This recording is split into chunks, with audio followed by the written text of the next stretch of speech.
আলহামদুলিল্লাহ রব্বিল আলামিন ওয়াসসালাতু ওয়াসসালামু আলা সাইয়্যিদিল মুরসালিন ওয়া আলা আলিহি ওয়া সাহবিহি আজমাইন।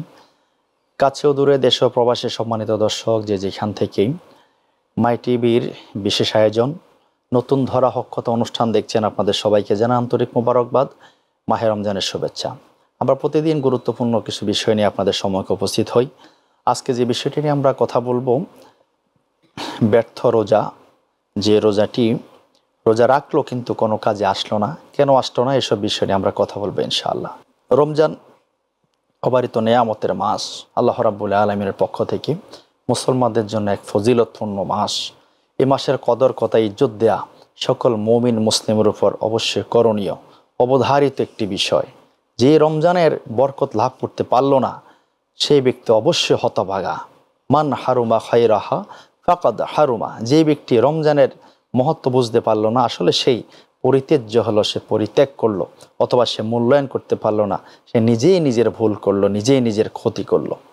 হযরত আবু হুরায়রা রাদিয়াল্লাহু তাআলা আনহু থেকে বর্ণিত, বিশ্বনবী বলছেন, যে ব্যক্তি রোজা রাখলো, সেই ব্যক্তি রোজা রাখলো কিন্তু মিথ্যার আমল এবং মিথ্যার কাজ ছেড়ে দিতে পারলো না, আল্লাহ রাব্বুল আলামিনের কাছে ওই রোজাদারের কোনো রোজার তার জন্য পানাহার ছেড়ে দেয়া, খাবার এবং কি পানাহার ছেড়ে দেওয়া আল্লাহ রাব্বুল আলামিনের কোনো দরকার নাই। মানে পানি খাওয়া থেকে, খাবার খাওয়া থেকে বিরত থাকা তার জন্য কোনো প্রয়োজন নাই।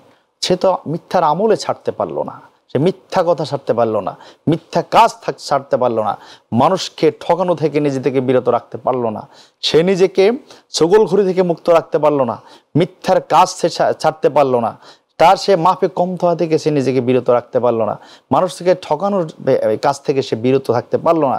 তার কিসের আমল, কিসের রোজা? আল্লাহ রাব্বুল আলামিন বলছেন যে তার পানাহার করা এবং কি পানাহার থেকে বিরত থাকা, এরপরে যে আপনার কি বলে যে, অর্থাৎ পানাহার বলতে তো খাবার এবং পানি পান করা থেকে বিরত থাকা, তার এত কষ্টের কোনো প্রয়োজন নাই। তাহলে কত আপনার একটা ধমকের কথা। বিশ্বনবী সাল্লাল্লাহু আলাইহি ওয়াসাল্লাম বলছেন যে অবশ্য রোজারা যিনি রোজা রাখবেন ঈমান এবং ইহতিসাব, আমরা আগের পর্বগুলোতে বলেছি, যে ব্যক্তি ঈমান এবং ইহতিসাবের সহিত রোজা রাখবে, আল্লাহ রাব্বুল আলামিন তার জন্য অবশ্যই তার আগের এবং পরের সকল গুনাহগুলো তিনি মাফ করে দেবেন, সমস্ত পাপগুলো তিনি ক্ষমা করে দিবেন। তাহলে ঈমান এবং ইহতিসাবের সহিত যারা রোজা রাখতে পারবে না, মিথ্যা কাজ মিথ্যার আমল ছাড়তে পারবে না, মিথ্যা সাক্ষ্য দেয়া থেকে সে ছাড়তে পারলো না, মানুষের যেখানে মীমাংসা করে দিবে, মানুষের ঝগড়া বিবাদ, সেখানে মীমাংসা না করে সেখানে আবার মানুষের ভিতর আবার ভেজাল প্ররোচনা দিয়ে, কুমন্ত্রণা দিয়ে মানুষের শান্তিকে অশান্তি করে যায়, পরিবারের মধ্যে একটি শান্ত পরিবারকে অশান্ত করে দেয়, শান্ত সমাজকে অশান্ত করে দেয়। ওই ব্যক্তি রোজা রাখার কোনো দরকার নাই, ওই ব্যক্তির পান এবং আহার থেকে সে বিরত থাকার কোনো প্রয়োজন নাই। বিশ্বনবী হযরত মুহাম্মদ মুস্তাফা সাল্লাল্লাহু আলাইহি সাল্লাম বলছেন, তাহলে রোজা রাখতে হবে, রোজা ধরতে হবে, সকল কিছু করতে হবে রোজার হক আদায় করে। আপনি রোজাও রাখলেন, আপনি মিথ্যা কথা বললেন, রোজা রেখে আপনি মিথ্যা কি বলে যে আপনার করলেন, রোজা রাখলেন, আপনি রোজা রেখে আবার সুদ খেলেন, রোজার কোনো ফায়দা হলো? রোজা আপনাকে সুদ থেকে ফিরিয়ে রাখতে পারলো না। আপনি রোজা রাখলেন, আপনি কি বলে যে মিথ্যা সাক্ষ্য দিয়ে দিলেন, রোজা রেখে আপনি মিথ্যা সাক্ষ্য থেকে ফিরিয়ে থাকতে পারলেন না। আপনি রোজাও রাখলেন, মানুষের পেছনে গীবত করলেন, বদনামি করলেন, ছগলখড়ি করলেন, কে কি করতেছে কারো অন্যায় খুঁজে খুঁজে বের করে করে মানুষের দোষ ত্রুটিগুলা আপনি ধরার জন্য চলে গেলেন। রোজাও রাখলেন, খারাপ সিনেমা দেখলেন, রোজাও রাখলেন, অশ্লীল ছায়াছবি দেখলেন, কি লাভ হলো? এই রোজা কোনো কাজে আসবে না, এই রোজা আপনাকে কোনো ফায়দা দেবে না। আল্লাহকে ঠেকা পড়ছে, আপনি সারাদিন উপবাস থাকবেন আর আপনি নিয়ম মেনে কোনো রোজা পালন করবেন না, আল্লাহ আপনাকে সব সওয়াব দিয়ে দিবে, রোজার ফজিলত আপনি পেয়ে যাবেন? এত সহজ না। তাহলে আমাদেরকে অবশ্যই রোজার হক আদায় করে পালন করে রোজাকে আমরা রাখতে হবে। আল্লাহ রাব্বুল আলামিন যে রোজাদাররা যে রোজাগুলো রাখবে তাদের ফজিলত গুরুত্ব দিয়ে আল্লাহ রাব্বুল আলামিন বিশ্বনবীর মাধ্যমে আমাদেরকে জানিয়ে দিচ্ছেন যে রমজানের রোজা যারা রাখবে, রোজাদাররা, তাদের মুখের ঘ্রাণটা এত সুন্দর, খুশবু, অর্থাৎ যে উৎকট গন্ধটা, এটাকে মিশকে আম্বরের সাথে তুলনা করা হয়েছে। রোজ হাসরের মাঠে যখন মানুষ তার আমলনামা নিয়ে টানাটানি ছেঁড়াছিঁড়ি শুরু করে দেবে। যখন নাকি তার আমলনামাগুলো নিয়ে সে এত হতাশাগ্রস্ত হবে, যা হতবিহবল হয়ে যাবে, তখন যারা রোজাদার আছে তারা কোনো হতাশা হবে না, তারা নিরাশা হবে না, তাদের মুখ থেকে ঘ্রাণ বের হবে। আরশ আজিমের নিচে, আরশের নিচে তাদের জন্য খাবারের ব্যবস্থা করা হবে। সুবহানাল্লাহ। রোজাদাররা সেখানে খাবে, পেট পুরে খাবে। তাদের কোনো হিসাব দেওয়ার জন্য তাদের ভিতরে কোনো হতাশা থাকবে না, কোনো চিন্তা থাকবে না, কোনো টেনশন থাকবে না। যারা বেরোজদারি ছিল, রোজা রাখে নাই, অথবা রোজার হক আদায় করে রোজা রাখে নাই, মিথ্যার আমল ছাড়তে পারলো না, রোজা রাখছে আর কি, তারা তখন কি করবে?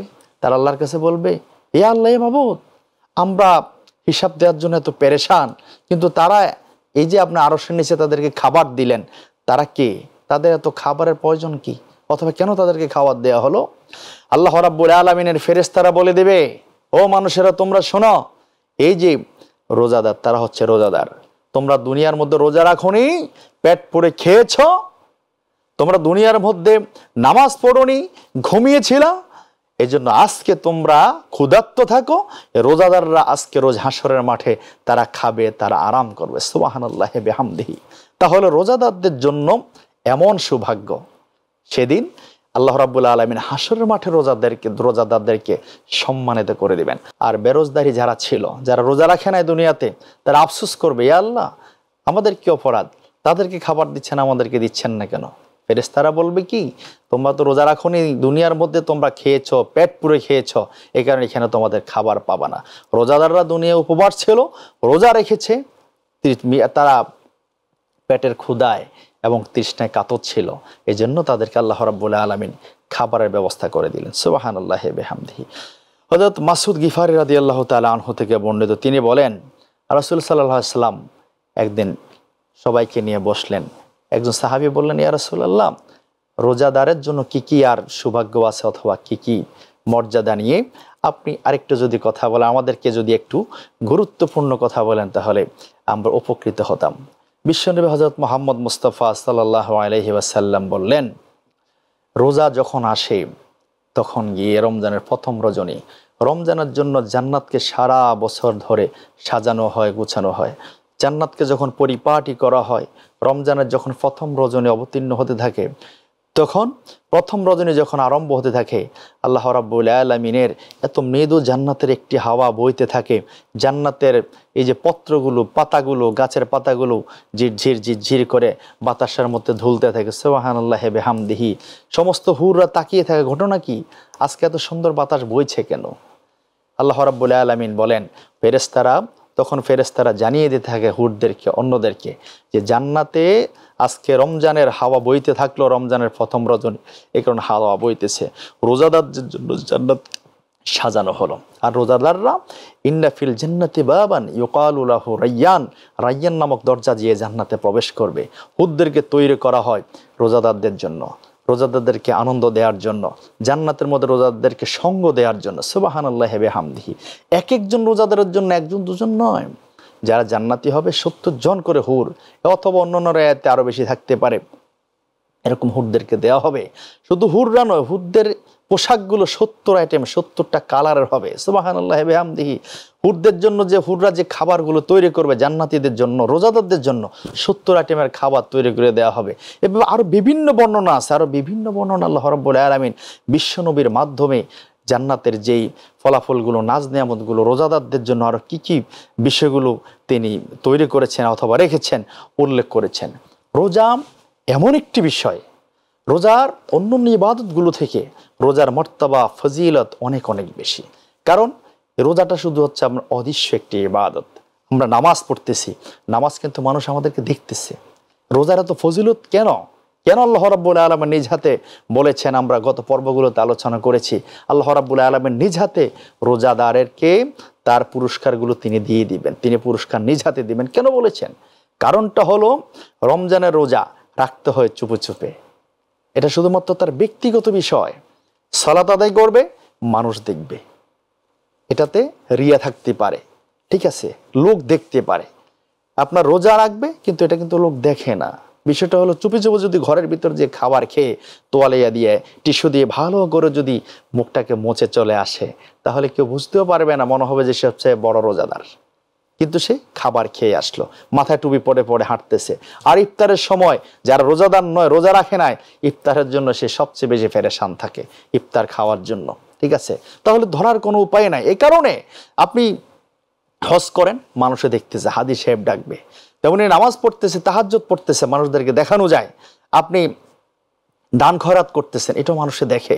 কিন্তু জাকাত দেন, সেটাও মানুষে দেখে, সেখানে দানবীর বলা হবে।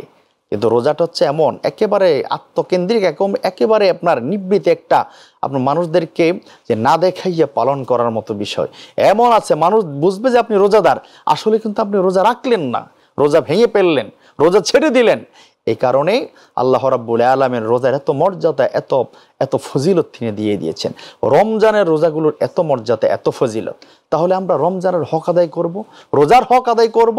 আল্লাহ রাব্বুল আলামিন যে কোরআন আমাদেরকে দিয়েছেন, এই কোরআন আমরা যারা তেলাওয়াত করতে পারি না, আমরা এই রমজানটাকে প্রশিক্ষণের মাস হিসাবে আমরা গ্রহণ করে আমরা রমজানে অবশ্যই কোরআন তেলাওয়াতটা শিখব। যাদের কোরআন তেলাওয়াত সহি নাই, আমি মুসলমান, আমি একজন মুসলিম, আল্লাহ রাব্বুল আলামিন যে একটি মেসেজ আমাকে দিয়েছেন, একটি কালাম যে আমাদেরকে দিয়েছেন, আমি কি তেলাওয়াত করতে পারি? একটু আমার ভূত আসে না কেন? একটু চিন্তা আসে না কেন? আমি দুনিয়ার ইংরেজি কোনো সাহিত্য বাদ রাখি নাই।